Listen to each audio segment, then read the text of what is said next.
Assalamualaikum warahmatullahi wabarakatuh.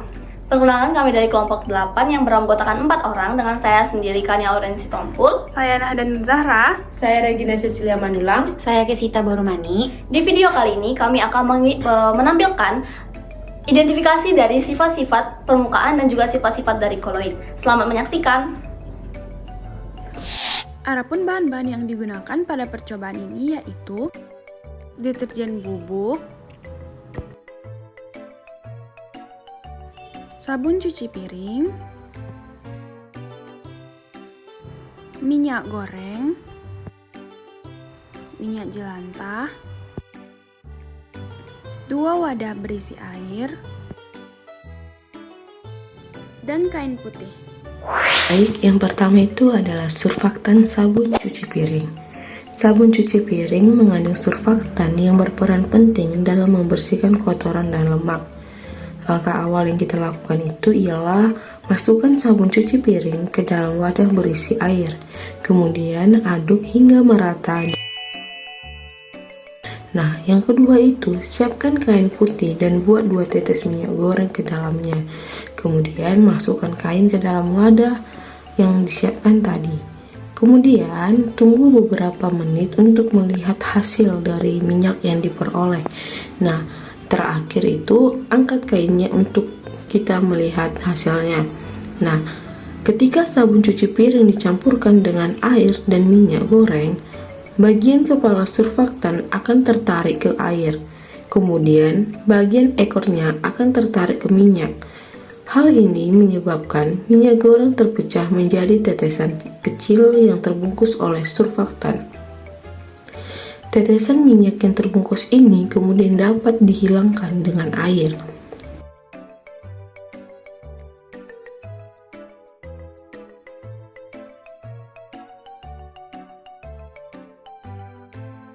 Yang selanjutnya itu menggunakan minyak jelantah. Minyak jelantah diteteskan pada kain putih.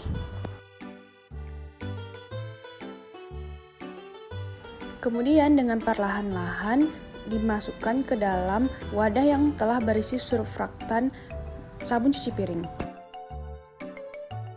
Dan dapat dilihat perubahannya, sabun itu mengikat minyak sehingga dapat dilihat minyak itu terangkat ke atas permukaan air sabun. Hal tersebut dikarenakan molekul-molekul air cenderung lebih tertarik satu sama lain, menciptakan tegangan permukaan yang kuat yang membuat minyak itu tertahan oleh permukaan air.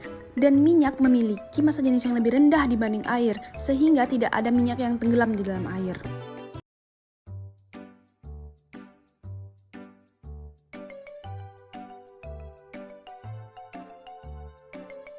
Dapat dilihat, kain tersebut tidak bersih dari minyak jelantah karena molekul-molekul dalam minyak jelantah itu sudah rusak karena pemanasan. Minyak jelantah lebih banyak bulir-bulir minyak yang terangkat dibanding minyak goreng. Molekul pada minyak jelantah sudah rusak karena pemanasan berkali-kali sehingga lebih lengket dan susah dihilangkan pada saat dicuci. Selain itu, minyak jelantah mengandung sisa-sisa makanan sehingga lebih sulit dicuci daripada minyak goreng. Kali ini kita akan melihat bagaimana surfaktan bekerja dalam deterjen bubuk ketika dimasukkan dalam air dingin. Pertama, kita masukkan deterjen bubuk ke dalam air dingin dan perhatikan bagaimana deterjen mulai larut dan membentuk busa.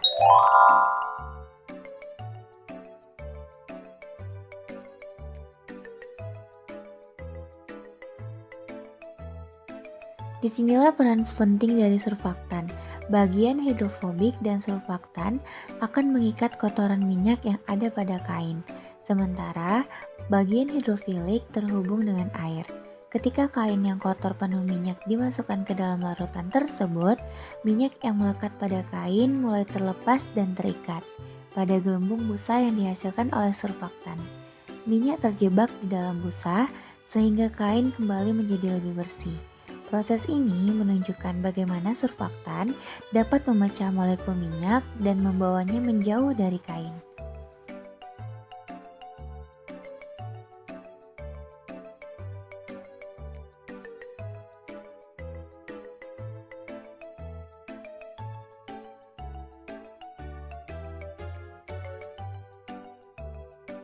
Selanjutnya, yaitu minyak jelantah.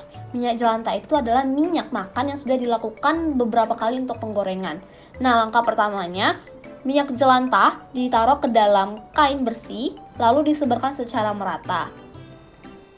Nah, tujuan dari minyak jelantah ini itu nanti kita akan bandingkan dengan minyak yang bersih atau minyak kelapa atau minyak makan yang baru untuk memperbandingkan sifat buih-buih minyak yang keluar, apakah ada perbedaan atau tidak.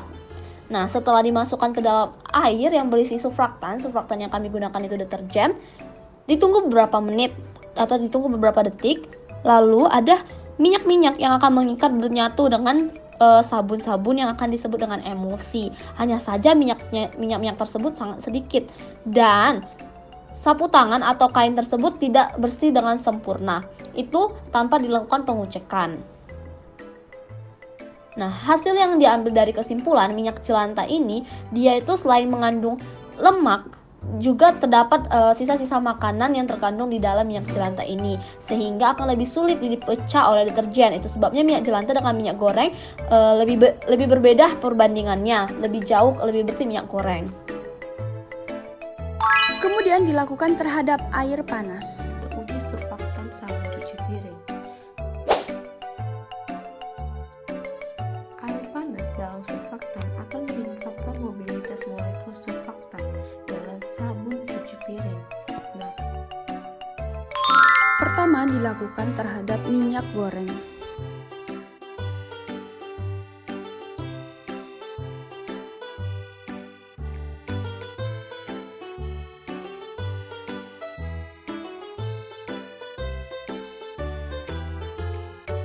Kemudian dengan perlahan dimasukkan ke dalam air panas berisi surfaktan sabun cuci piring.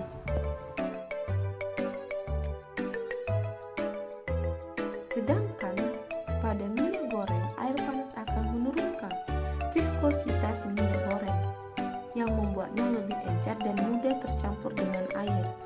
Pada akhirnya, penggunaan air panas bersama sabun cuci piring membantu mempercepat dan meningkatkan proses pembersihan dengan memaksimalkan kemampuan surfaktan untuk memisahkan minyak dan air.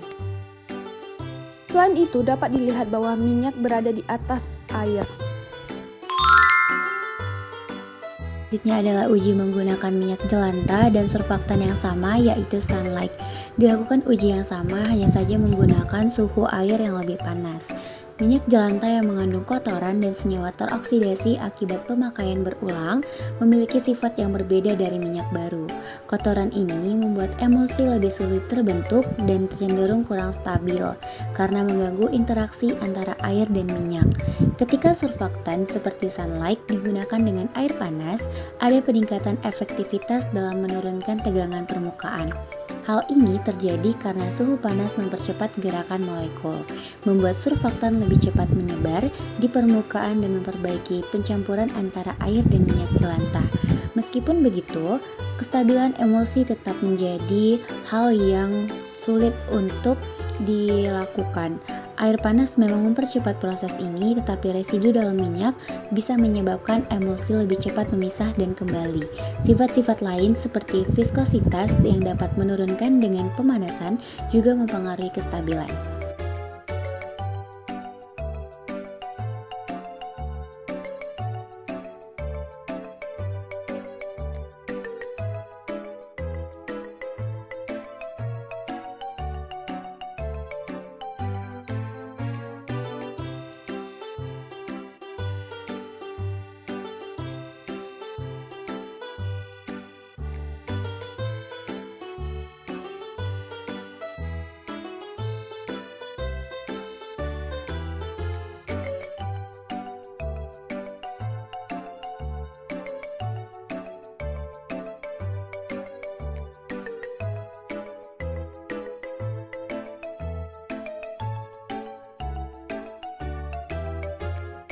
Nah, dapat dilihat bahwa minyak jelantah memiliki bulir yang lebih banyak dibanding minyak goreng.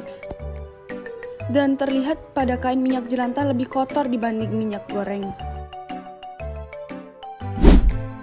Selanjutnya, yang kita gunakan ialah deterjen sebagai surfaktannya yang kita masukkan ke dalam wadah yang berisi air hangat. Nah, di sini kita akan juga melihat perbandingan yang sama antara minyak jelantah dan minyak goreng ketika ditambahkan ke dalam sebuah kain yang dimasukkan ke dalam air yang berisi deterjen dengan air yang suhunya lebih tinggi, itu akan memberikan perubahan dan adakah perbedaannya atau tidak.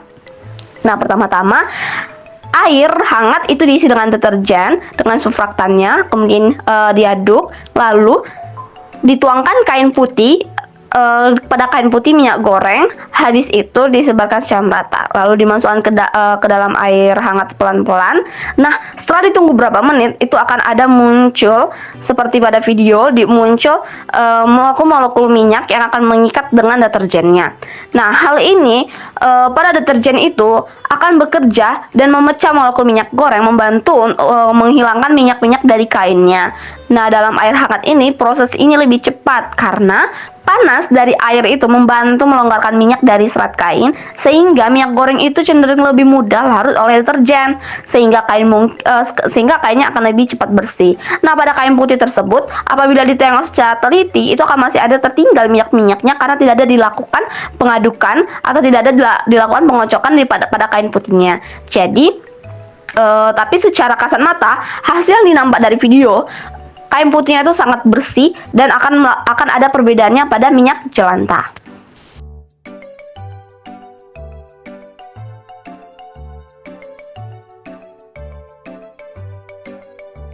Selanjutnya, menggunakan minyak jelantah. Sama seperti dengan perlakuan sebelumnya, minyak jelantah diteteskan pada kain putih. Minyak jelantah yang telah diteteskan pada kain putih itu dimasukkan ke dalam air panas berisi surfaktan deterjen bubuk.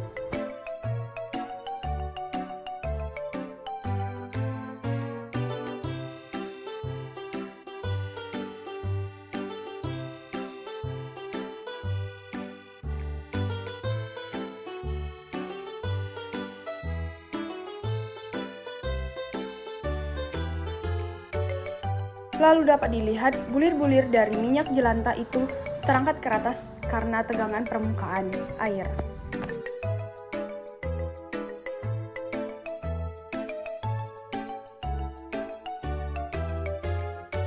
Lalu ketika kain putih diangkat, itu terlihat bahwa minyak jelantah itu masih terlihat kotor atau terlihat tidak bersih karena molekul-molekul pada minyak jelantah itu telah rusak karena pemanasan berkali-kali dan terdapat zat sisa makanan pada minyak tersebut.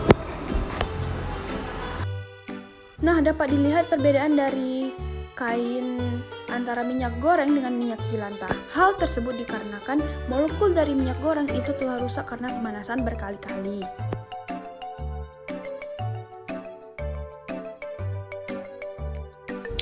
Sekian video dari kami, semoga teman-teman dapat memahami sifat-sifat dari permukaan dan sifat-sifat dari koloid. Kami mohon maaf apabila terdapat kesalahan kata. Kami akhiri dengan Wassalamualaikum warahmatullahi wabarakatuh. bye-bye.